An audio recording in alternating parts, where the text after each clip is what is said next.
Buenas tardes a todos. Estamos en un nuevo episodio de Bloque 12 Podcast, donde queremos celebrar a nuestros egresados y mostrar sus historias inspiradoras. Hoy estamos con Claudia Echavarría, vicepresidenta jurídica del Grupo Bancolombia, con quien vamos a tratar estos temas. Buenas tardes, ¿cómo estás? Buenas tardes, mil gracias por esta invitación. Muy contenta de estar en este espacio. Para empezar esta conversación, quisiéramos que nos contaras un poco de tu experiencia universitaria, qué recuerdos tienes del bloque 12, de la facultad, de profesores, alguna anécdota que quisieras compartir con quienes nos están viendo.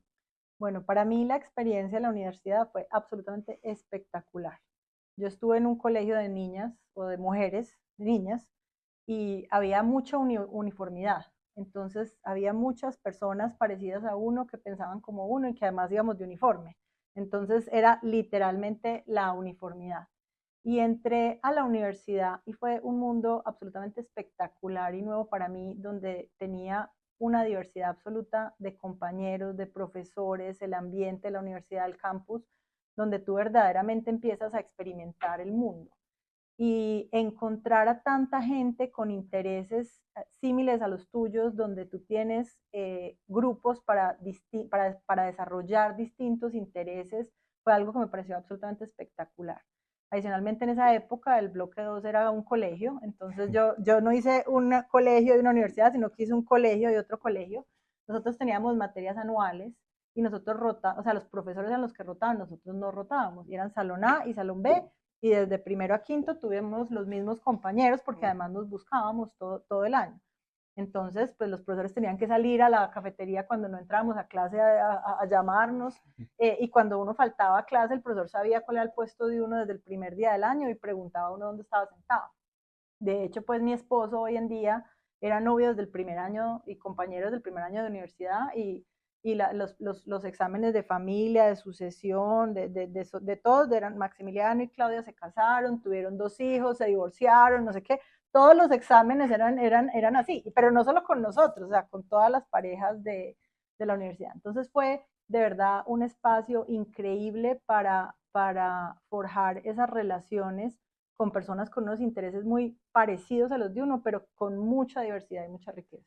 ¿Qué profesores recuerdas? Hacíamos una pregunta en estos días curiosa y era si pudieras clonar a un profesor, ¿a cuál clonarías? No, sería una mezcla de muchos profesores. La verdad es que los profesores que me tocaron fueron absolutamente espectaculares. En esto estaba pensando cuáles eran los que más disfrutaba, y la verdad es que lo derecho privado. O sea, desde la universidad yo empecé a sentir una gran afinidad por los temas de derecho privado. Entonces me fascinaba Ignacio Sanín, Enrique Gaviria, Botero. Me encantó, incluso disfruté mucho todos los temas de contratos con Alfredo Tamayo, con el actual rector. Entonces, la verdad es que todos los temas de derecho privado los pude disfrutar muchísimo, y la verdad es que ahí empieza uno a ver cuáles son los intereses profesionales que se van desarrollando para uno. Pero espectacular, fue una experiencia increíble. Genial. Hoy, pues los estudiantes y la comunidad jurídica ven a la Claudia vicepresidenta de una gran organización, pero sabemos que tuviste que hacer un gran recorrido para llegar ahí. Nos gustaría que nos cuentes ese recorrido y las principales lecciones que tuviste en el camino. Bueno, yo te diría que empezando por la universidad, que como te digo fue una experiencia súper distinta y espectacular para mí. Teníamos tiempo para todo, para estudiar, para trabajar, para parrandear y para forjar esas grandes relaciones. Entonces se sufre, pero se goza. Yo empecé mi práctica profesional en cuarto año. En ese momento la Bolivariana no tenía una política de práctica, sino que simplemente era, pues en el tiempo libre uno iba a trabajar. Y en esas entonces empecé en el Éxito, en Almacenes Éxito, como practicante. Y fue como mi primera experiencia profesional. Y me encantó, pero también me di cuenta de que no sabía nada. Pues mis jefes eran Carolina Henao Carlos Henao y Carolina Uribe.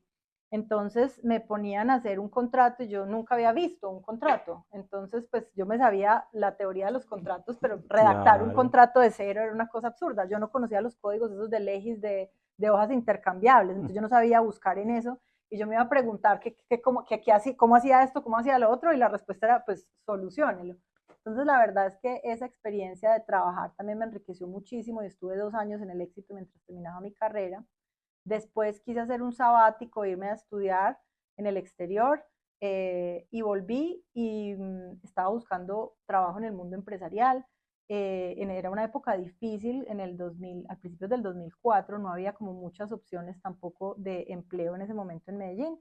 Y finalmente, pues después de tocar varias puertas y de tener varias reuniones, una de las puertas que toqué al principio me volvieron a llamar y fue la de Bancolombia. O sea, en algún momento me tomé un café con el que era el director jurídico en ese momento y me dijo, no, en este momento no tengo nada para usted, pero va a haber algo, espérese.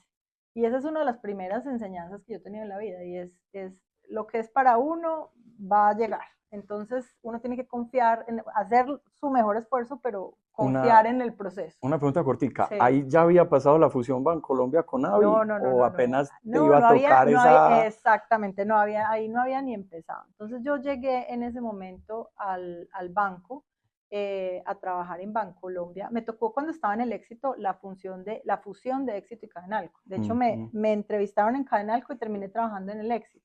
Entonces fue toda una experiencia porque también pude ver de primera mano no solo el proceso legal, sino el proceso de lo que implica para las compañías esa transformación y también lo bueno y lo malo de esos procesos, ¿cierto? Entonces, ya había pasado por una fusión cuando estaba en el Éxito y entré al banco en el 2004 y empezó ahí el proyecto de la fusión. Entonces, yo era pues una abogada súper junior, pero era la que manejaba los temas de los ADRs. Ah, Entonces, genial. tenía que estar involucrada necesariamente en ese proceso y pues resulta que a medida que se fue avanzando y avanzando la fusión, pues me tocó estar en muchísimas reuniones, en muchísimas discusiones y yo dije, esto es lo que me gusta a mí. O sea, los temas de fusiones, adquisiciones, los proyectos, las emisiones de acciones, estos son los temas que me gustan a mí. Pues dio la casualidad que mis 3 jefes salieron en el momento de la fusión, o sea, mi jefe y el jefe de mi jefe salieron en el momento de la fusión y me tocó, pues a mí al final, pues terminar unas mesas de negociación, pues con una gente súper senior y pues irresponsablemente yo con, mi, recién llegada a Bancolombia me tocó enfrentarme a eso y además de que me apasionó muchísimo, pues me dio mucha oportunidad por aprender y por generar pues como la confianza para hacer esas cosas. ¿Cómo se siente una fusión? La verdad es que es súper retador porque de 3 organizaciones, volverse una sola es un reto en términos jurídicos, financieros, de cultura, de personas. Y lo que te digo, pues en ese momento cambiaron mis 3 jefes, ¿cierto? Y Claro. después de eso hubo también una sucesión bastante rápida de mis jefes, pero a raíz de eso yo dije, esto es lo que yo quiero trabajar y me pasé bueno, pedí que me pasaran y me dieron gusto de pasarme a la banca de inversión de Bancolombia. Ahí entonces estuve trabajando varios años precisamente en estos temas de fusiones, adquisiciones, emisiones, y pues la curiosidad por esos temas me llevó a querer hacer un máster en el exterior. Entonces decidí en ese momento aplicar a universidades en el exterior, a Colombia, con mi esposo. Nos fuimos, hicimos el máster y después nos quedamos estudiando para el bar. Entonces, pues básicamente es un proceso también súper exigente, ¿cierto? Tanto el máster como estudiar para el bar, pero de las cosas bonitas de ese proceso es ver que uno es capaz, ¿cierto? Uno a veces Claro. mitifica lo que es extranjero, lo que es ajeno. Después también tuve la oportunidad de trabajar en una firma en Nueva York y la verdad es que de las cosas más bonitas de esa experiencia es darse cuenta de que uno es capaz, Que sí se de que puede. sí se puede, exactamente. Claro, porque Eh, cuando pues hablábamos con algunos estudiantes que íbamos a tener esta conversación contigo, nos decían, ¿y ese examen cómo es? Es que es muy chévere uno quedar calificado en Nueva York y poder trabajar allá y también en Colombia y pasar el examen. Y entonces, ¿qué nota? Me imagino que eso fue todo un remodelamiento mental de sistema total, legal, porque total. nosotros aquí que aprendemos con el civil law, pero acostumbrarse a ir a aprender todo con el common law y todo el derecho del precedente y de rule of law, Absolutamente. eso Entonces, fue, me imagino que toda una experiencia. es toda una experiencia y la verdad es que estudiar el máster casi siempre uno se va a estudiar los temas en los que uno está interesado, en los que uno ya está adquiriendo experiencia profesional. Entonces, de alguna manera estás viendo cosas que ya, de las que ya tienes algún entendimiento, algún conocimiento que te hacen clic. Cuando tú estudias para un examen del bar, pues te toca todas las materias del derecho y lo que tú dices, en un sistema legal completamente distinto. Entonces, cuando uno va a estudiar para el bar, yo les recomendaría, no inventen, métanse al curso del momento. Eso tiene, o sea, esos son los libros, la metodología, las clases, y hay que hacer esto por la mañana y esto por la tarde, porque básicamente tú estás estudiando para el examen. Claro. Y como te digo, eso está inventado. Entonces, mi recomendación sería, compren un curso de esos y háganlo de principio a fin, a rajatabla.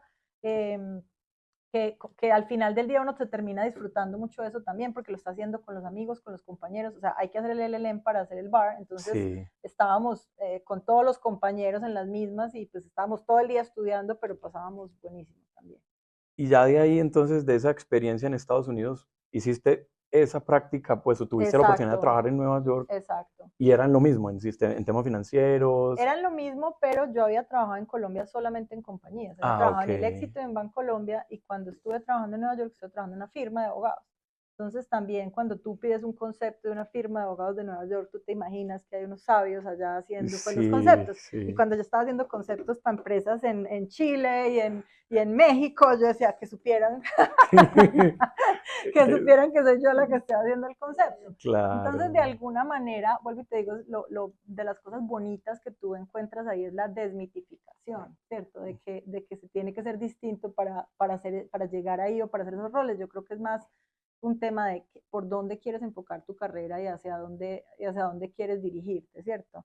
Entonces, una experiencia súper distinta, súper bonita, entender cómo es el pensamiento de ser una firma distinto a ser una compañía, ¿cierto? Entonces yo fui dentro de una compañía, yo era el cliente, en la banca de inversión era asesora financiera de los clientes y ya en este punto ya era asesora legal de los clientes. Entonces, tres roles muy distintos que empiezan Y a dar súper una visión, enriquecedor. sí, súper enriquecedora. Ya después de Nueva York regresas a Regreso a Colombia. Colombia, volví a la banca de inversión por un par de años y después en el banco, ya no en banca de inversión, sino para el banco, empecé a trabajar otra vez con los temas de los proyectos del banco, de fusiones y adquisiciones del banco, ya adquiriendo responsabilidades de un equipo legal más grande.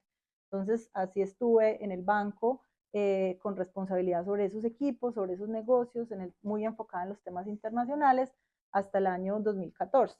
En el año 2014 me llaman del Éxito para invitarme a participar en un proceso para la Secretaría General. Entonces, pues yo estaba feliz en Bancolombia, estaba en ese momento pues buscando familia, no estaba buscando trabajo, pero se presentó esta oportunidad y pues para el momento en el que me notificaron que había sido elegida, pues ya estaba en embarazo. Les quiero contar que estoy en el proceso, yo dije, les quiero contar que estoy buscando familia, no importa. Y ya después les quiero contar que estoy en embarazo. Y me dijeron, no importa.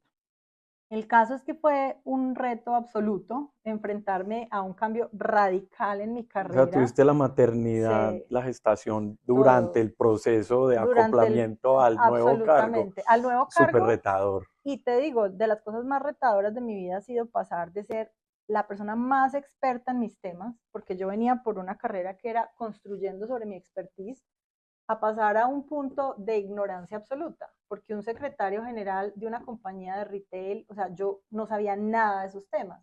Claro. Entonces era aprender o sea, llegué de practicante otra vez al Éxito, pero esta vez con unas Y responsabilidades liderando un gigantescas, equipo. liderando un equipo en embarazo. Entonces, la verdad es que para mí esa experiencia fue súper bonita y súper retadora. Y yo sabía que iba a ser retadora, pero en algún momento dije, esta oportunidad no se va a volver a presentar. O sea, un puesto de secretaría general en Medellín, de una compañía que quiero, que admiro, pues, o sea, ahí está, ¿cierto? Y que ya tenía ese Sí, posicionamiento internacional y también sí, esos retos porque el Éxito ya estaba listando en exactamente. bolsa y ya tenía las composiciones con el grupo Casino y Ajá. súper. El que me llamó incluso para eso fue Carlos Henao, que era como mi jefe más chiquito cuando yo estaba en la práctica en el Éxito. O sea, es muy charro porque las personas con las que empecé mi carrera vuelven a aparecer y vuelven a aparecer y vuelven a aparecer. Cuando yo entré al banco chiquita, estuve con personas que todavía están acá y con los que trabajo todos los días y almuerzo todos los días. Entonces es muy curioso que uno tenga como esos ciclos Sí, de desarrollo donde uno va volviendo a encontrarse con las mismas personas y obviamente pues muy amigos de muchos de y ellos. eso es lo importante de construir el Total. relacionamiento, pues que ahora te voy a preguntar un poquito más de eso. Sí, sí, sí. Entonces ya luego del éxito, Bueno, en el volvés al éxito grupo, estuve 4 pues años, al grupo casi 5 Bancolombia, en el pues. éxito y tuve 2 hijas allá y me tocó toda la compra de las operaciones de comprar Brasil y después de vender Brasil.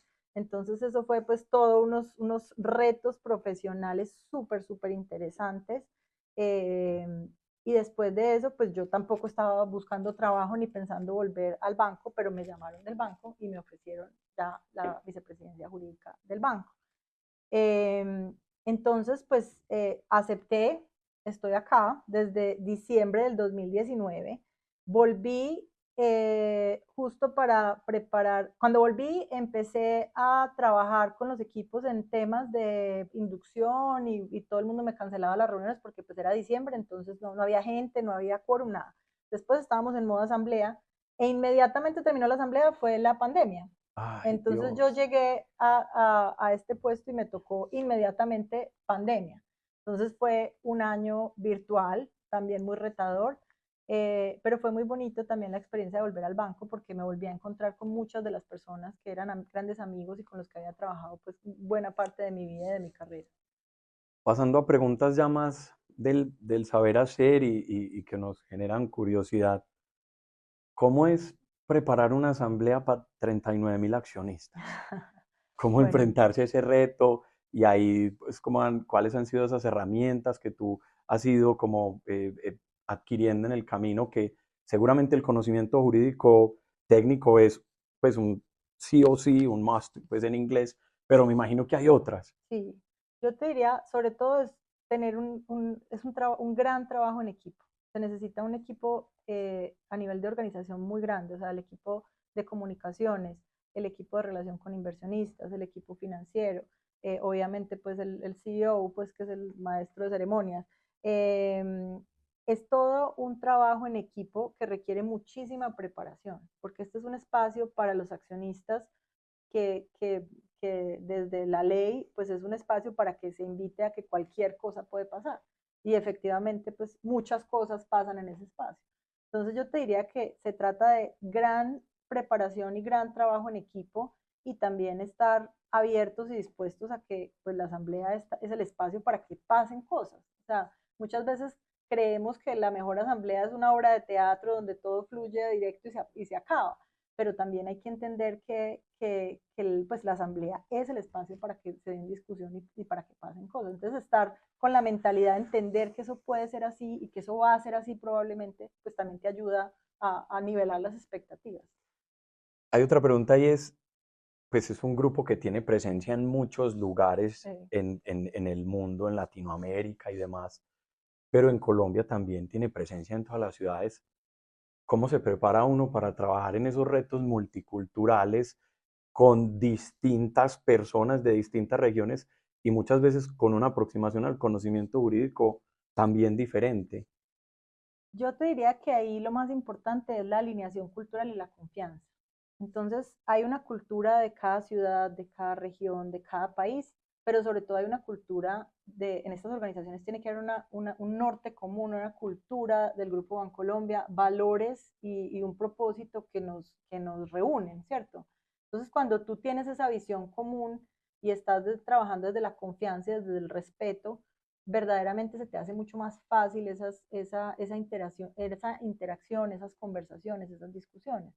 Eh, hay que partir de escuchar, de entender, de estar abiertos, ¿cierto? A veces desde Medellín pensamos pues que este es el centro del universo, o a veces desde Nueva York, o a veces desde Bogotá, o a veces desde Ciudad de Panamá.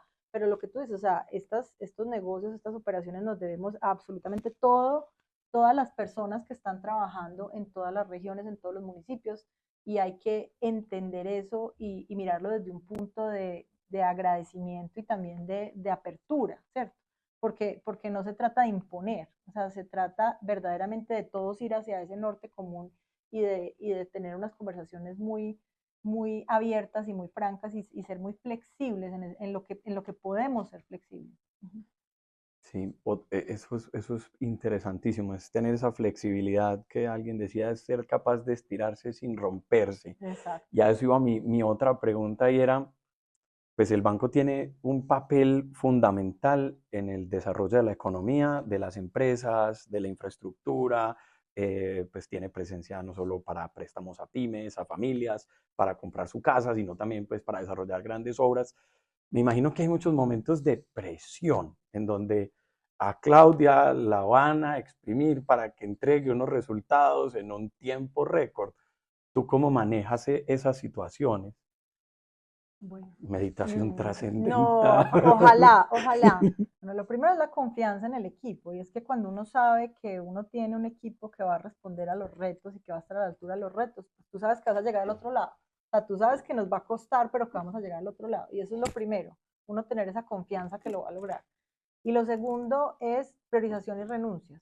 O sea, definitivamente si tú sabes qué es lo que necesitas hacer, sabes cuáles son las prioridades, pues no tratar de hacer todo bien y no tratar de descoordinadamente quedar bien con todo el mundo y con todo. O sea, verdaderamente hay que escoger las prioridades y escoger las renuncias para que las renuncias no terminen siendo cosas que se dan porque no alcanzaste a hacerlas, sino porque efectivamente decidimos como equipo o como organización o como líder no hacerlas. Yo diría que esos son los temas más importantes para manejar esa presión y ese estrés en el ambiente laboral. Ya en lo personal también, o sea, yo pensaría que lo mismo, priorización y renuncia, o sea, la salud es prioritario, la familia es prioritario. O sea, tú no puedes despriorizar la salud o hacer renuncias de salud o hacer renuncias de familia porque si no va a explotar el tema, ¿cierto? Claro, claro.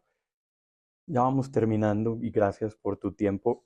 ¿Qué herramientas recomendarías a los que están estudiando, a la comunidad jurídica, que tú digas que te ayudan a ejercer mejor tu carrera? Pues yo algo que quisiera recomendarles es sigan su curiosidad. Cuando yo era súper obsesiva desde el colegio, si me gustaba un libro, pues pasaba derecho, al otro día me iba para el colegio trasnochada leyéndome el libro, pero yo creo que eso me ha servido mucho porque básicamente por donde uno tenga una pasión, una curiosidad, si uno acumula experiencias, relaciones, proyectos por ahí, eso va a generar una atracción y te va a rendir muchos frutos a futuro. Entonces yo les diría a las personas que están en la universidad, encuentren cuáles son los temas que les generan curiosidad, métanse en proyectos, en grupos de estudio, en prácticas, o sea, o investiguen por su cuenta esos temas y conéctense con esa comunidad y van a ver que eso los lleva por el camino de lo que ellos están viendo que va a ser a futuro, probablemente donde se proyecten en su carrera. Eso sería lo primero. Y lo segundo, de herramientas, pues a mí personalmente me encantan los podcasts y los libros sobre temas corporativos. Entonces, volviendo al tema de la curiosidad, o sea, me fascinan los libros de Michael Lewis, de Andrew Sorkin, me encantan los podcasts de The Economist, de Harvard Business Review, me gusta el daily de New York Times, voy cambiando pues de intereses, pero pues básicamente es eso, de lo que me gusta es seguir o sea, seguir explorando esa curiosidad. ¿Qué consejo le darías hoy a los estudiantes y a la comunidad jurídica que te ven brillar? Pues yo, volviendo como al tema de la curiosidad, pues lo primero es soñar en grande. Soñar en grande, tener ambiciones, no limitarse por lo que otras personas han hecho antes, no hay ninguna necesidad, pues uno solo vive la vida de uno.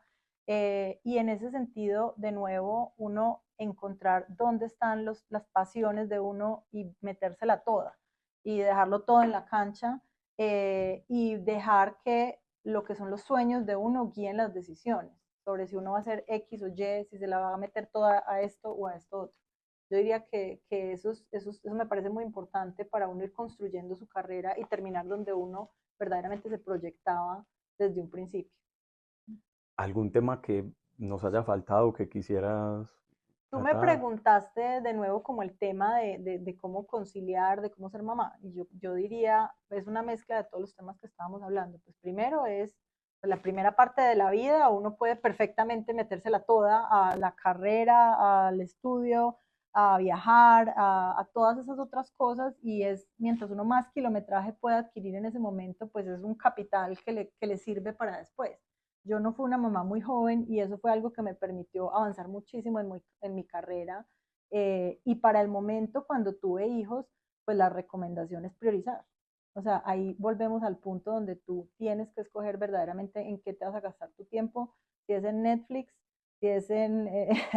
si, tú tienes que escoger en, si vas a dormir, si vas a ver Netflix, si vas a estar con tus hijos, si vas a estar en un tema laboral, y es alinear las expectativas y verdaderamente priorizar muy bien y escoger muy bien a qué le estás dedicando tu atención y tu tiempo. Maravilloso. Bueno, muchísimas gracias a Claudia por recibirnos, por este tiempo de esta maravillosa conversación. A todos ustedes, muchas gracias por haber visto este episodio. Nos encontramos en una próxima oportunidad. Mi nombre es Alirio Giraldo y en la producción María Luisa Londoño. Muchas gracias.